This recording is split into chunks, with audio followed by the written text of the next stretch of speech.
እንግዲህ አርሰናል ላይ ነው ያለነው። አርሰናል ቤት ውስጥ እነማን ቢወጡ የተሻለ ነው? ለቀጣይ አርሰናል የተሻለ ቡድን ግንባታ እንዲኖረው ማን መነካት አለባቸው? ማን መውጣት አለባቸው? በዛ ቦታ ላይ ተጫዋች እንዲያፈላልጉ እድል እንዲሰጥ እነማን ቢወጡ የተሻለ ነው ብለህ ታስባለህ? እዚህ ላይ እናንሳው እስኪ፣ እዚህ መነሻ እናድርገው። አዎ ግርምዬ፣ ያው የካራባው ካፑና የኤፍኤ ካፑን ሽንፈት ተከትሎ በካራባው ካፕ ዋንጫው ጨዋታ ተሸንፈዋል። በኤፍኤ ካፕ ግብሩ ፍጻሜ ጨዋታ ይህንን ተከትሎ አብዛኛው የአርሰናል ደጋፊ አሁን ትልቁ መነጋገሪያ ሆኖ ያለው በደጋፊ ብቻ ሳይሆን በቀድሞ ተጫዋቾች በሌሎችም ዘንድ መነጋገሪያ ሆኖ ያለው ከአቅም በታች እየተጫወቱ ያሉ ተጫዋቾች አሉ። አመቱን ሙሉ ሳይጫወቱ ግን በወሳኝ ሰዓት ላይ ቡድኑን መጥቀምና መደገፍ ያልቻሉ፣ ለቡድኑ ጠቀሜታ ያልሰጡ ተጫዋቾች አሉ። ስለዚህ እነዚህ ተጫዋቾች መሰናበት አለባቸው በሚል ሀሳቦች እያነሱ ይገኛሉ። ቴሪ ዳለን ሆነሪ በነገራችን አንድ ነገር ተናግሯል። በተለያየ መንገድ ከኤፍኤ ካፕና ከካራባው ካፕ መውጣታችን በተመለከተ ብዙ ሀሳቦች እየተሰጡ ነው። አርሰናል ዋንጫ ያነሳም፣ አርሰናል ሁሌ ሚዜ ነው የሚሉ አይነት መሰል አስተያየቶች እየተሰጡ ይገኛሉ።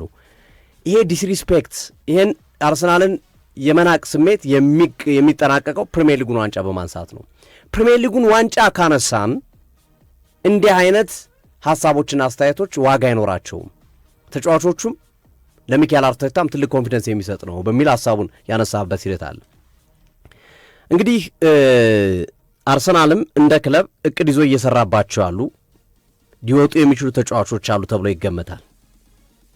አሁን ላይ በአርሰናል ቤት ውስጥ ያሉ ተጫዋቾች በውሰት ያልሄዱትን ሳንጨምር ማለት ነው። በውሰት የሄዱና ሊወጡ የሚችሉ ተጫዋቾች አሉ፣ እንደ ኢታን ንዋኔሪ እና መሳሰሉ ተጫዋቾች አሉ። እነሱን እንተዋቸውና አሁን ላይ በአርሰናል ክለብ ውስጥ ነው ሊወጡ የሚችሉ ተጫዋቾች 9 ተጫዋቾች ተለይቶ ተቀምጠዋል። 9 ተጫዋቾች በአርሰናል ቤት ውስጥ 9 ተጫዋቾች የመሰናበት ከፍተኛ የሆነ ጥላ ያጠላባቸው 9 አርሰናል ተጫዋቾች አሉ።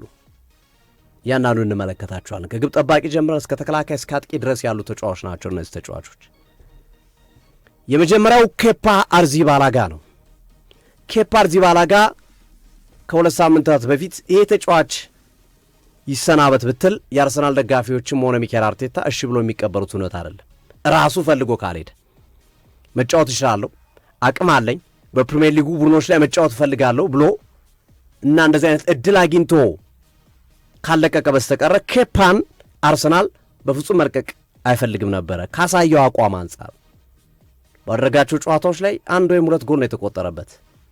ሁሉም ጨዋታዎች ኬፓ በተሰረፈባቸው ጨዋታዎች አርሰናል አሸንፏል፣ ሁሉም ጨዋታዎች ላይ። ምክንያቱም የካፕ ጨዋታዎች ናቸው፣ ወይ ኤፍኤ ካፕ ወይ ሊግ ካፕ፣ አለበለዚያ ደግሞ ሻምፒዮንስ ሊግ ወረድ ያሉ እንደ ካይራት፣ አልማቲ፣ ክለብ ብሩዥ አይነት ቡድኖችን ሲያገኙ ይህንን ተጫዋች የተጠቀሙበትን አጋጣሚ ተመልክተናል። አንድም ጨዋታ አልተሸነፈ አርሰናል እስከ ካራባው ካፕ የፍጻሜ ጨዋታ ድረስ ኬፓ ላይ የሚነሳ ጥያቄ አልነበረም። ጥሩ ሁለተኛ ግብ ጠባቂ መሆን ይችላል። እንዲሁም በአንድ ወቅት አስታውስ ከሆነ ግርሜ አርሰናል ጥር ላይ ነው የሆነ ጊዜ ላይ አይ ቲንክ በሰንደርላንድ ጎል ተቆጥሮባቸው አቻ ያወጡት የመጨረሻ ደቂቃ ላይ፣ ከዛ በሳምንቱም ሌላ ጨዋታ እንዲሁ ተደገመ እና ኬፓ ቢገባ ይሻላል የሚሉ ሀሳቦች ሁሉ ተነስቶ ነበር። በዛ ነው ታስታውሳለሁ።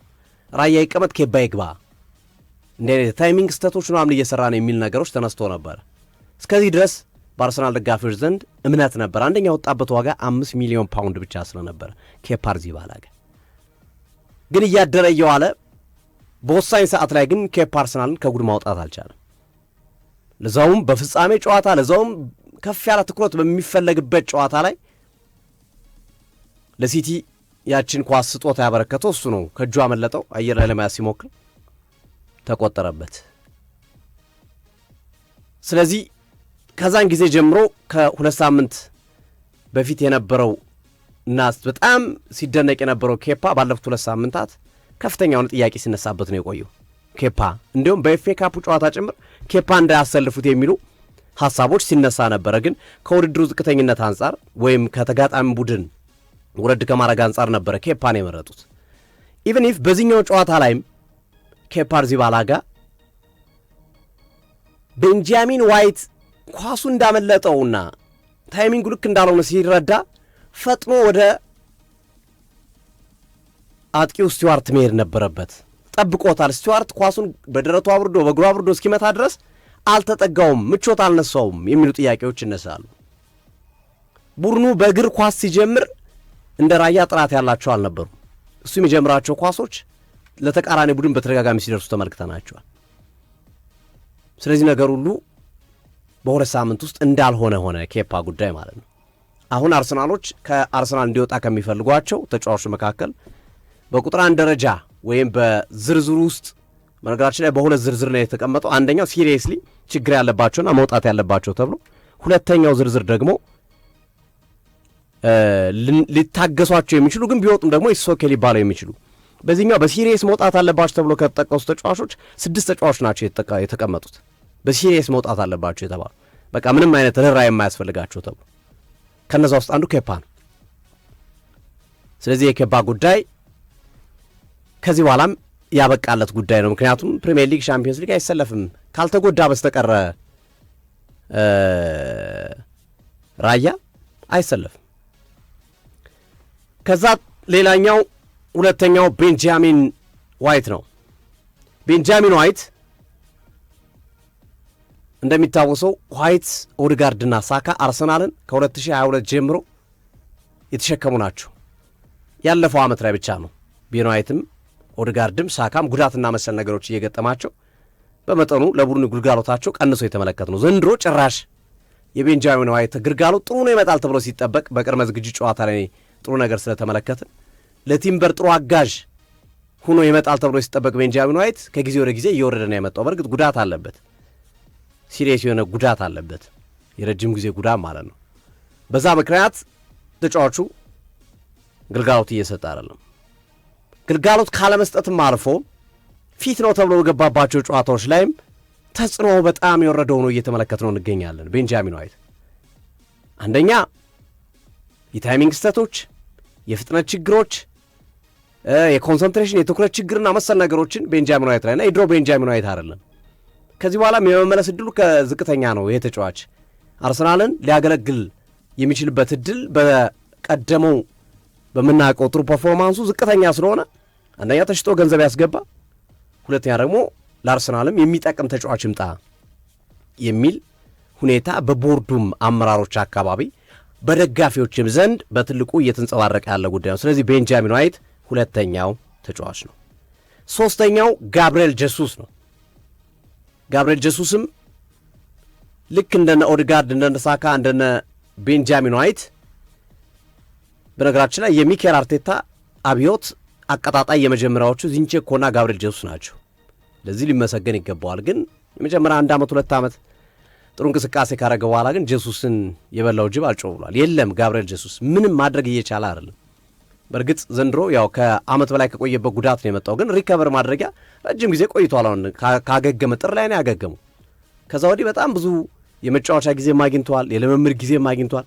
ጄሱስ የሆነ ነገር እንኳን ተጽዕኖ መፍጠር አለመቻሉ ጥያቄ የሚያስነሳው ነውና ጋብርኤል ጀሱስ ከዚህ ቡድን ጋር ለሁለተኝነት ተጫዋች እንኳን የማይመጥን ተጫዋች ተብሏል። ልክ እንደ ቤን ዋይት ለሁለተኛ ተጫዋች እንኳን መመጠን የማይችል ስለሆነ ይውጣ የሚል ሀሳብ ተቀምጧል። ከዛ ቀጥሎ ክርስቲያን ኖርጋርድ ነው።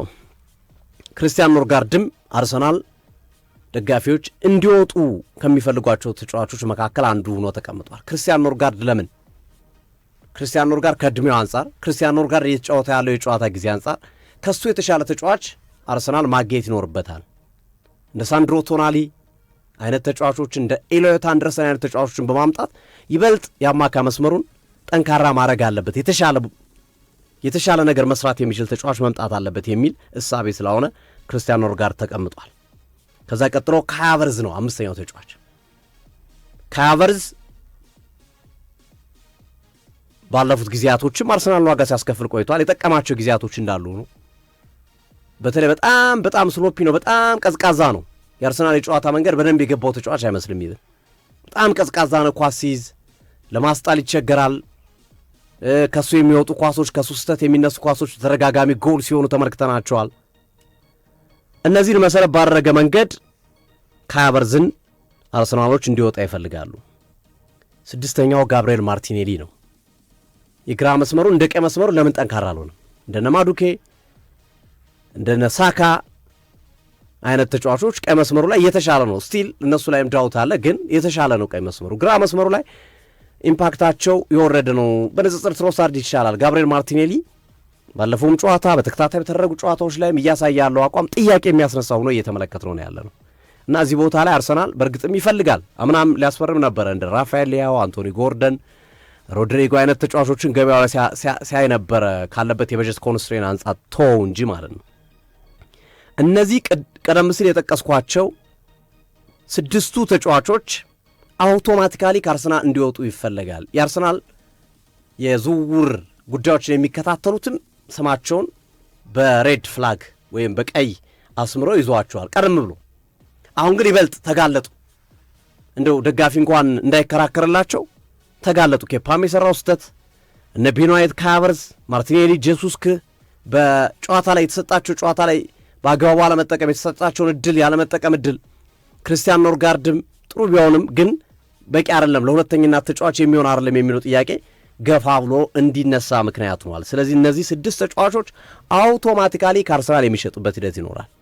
አርሰናል ያው እንቅስቃሴ ጀምረዋል። ግራው መስመሩ ላይ አንቶኒ ጎርደን፣ አማካኙ ላይ ሳንድሮ ቶናሊን፣ የፊት መስመሩ ላይ ኮፋኔን ለመጨመር ኮፋኔ ኦልሞስት ኦን ደ ዌይ ነው።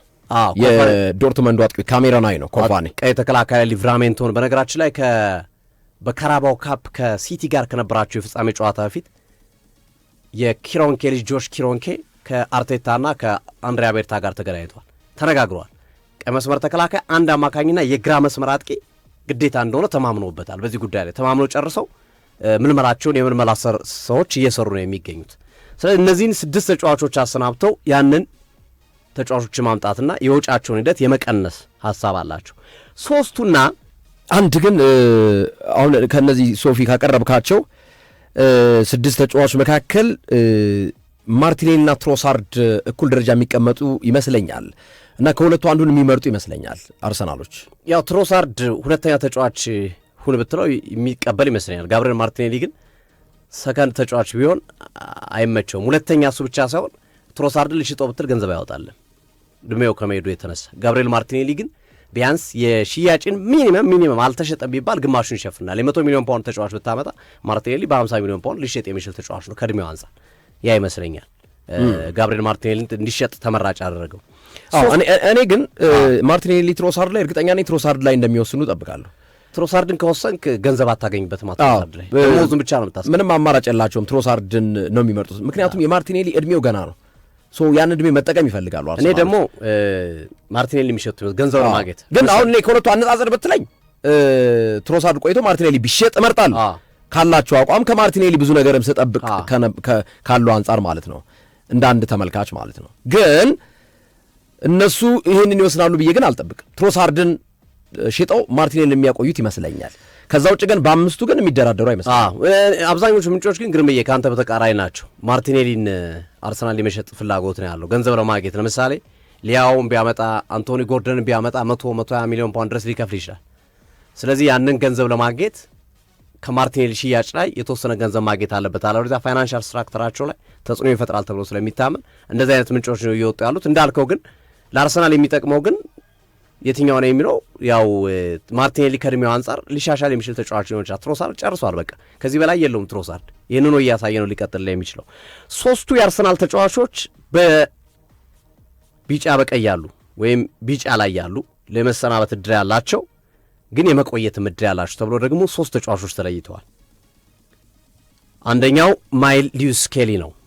ቅድም እንደጠቀስኩት ውሰት ላይ ያሉና አርሰናል በውሰት የሰጣቸውን ተጫዋች አያካትትም። አሁን ዝርዝራችን እኛ እየጠቀስን ያሉ ማይል ሊዩስ ስኬሊ ቢጫ ላይ የገባበት ምክንያት እድሜው ነው። እያሳያለው ፐርፎርማንስ በጣም ደካማ ነው ዘንድሮ። ማይል ሊዩስ ስኬሊ ያምናው ማይል ሊዩስ ስኬሊ ነው ወይ? በፍጹም አይመጣጠንም። ግን ሰሞነኛ ጥሩ ነው። በእንግሊዝ ብሔራዊ ቡድንም ከ21 ዓመት በታች ሄዶ ጥሩ ተጫውቷል።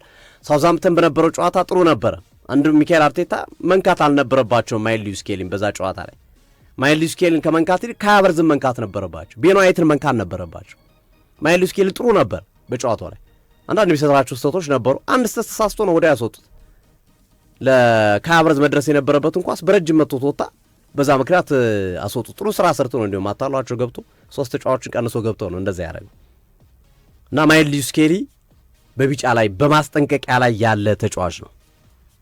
ለምን አመቱን ሙሉ ያሳየው ፐርፎርማንስ ጥሩ ስላልሆነ ሚኒመም አርሰናል ተጫዋቹን ካልጨከነበት በውሰት ከጨከነበት ደግሞ በቋሚነት ሊሸጠው ይችላል። ግን የመሆን እድሉ የውሰት ይመስላል ከወጣም ማይልዩስ ኬሊ።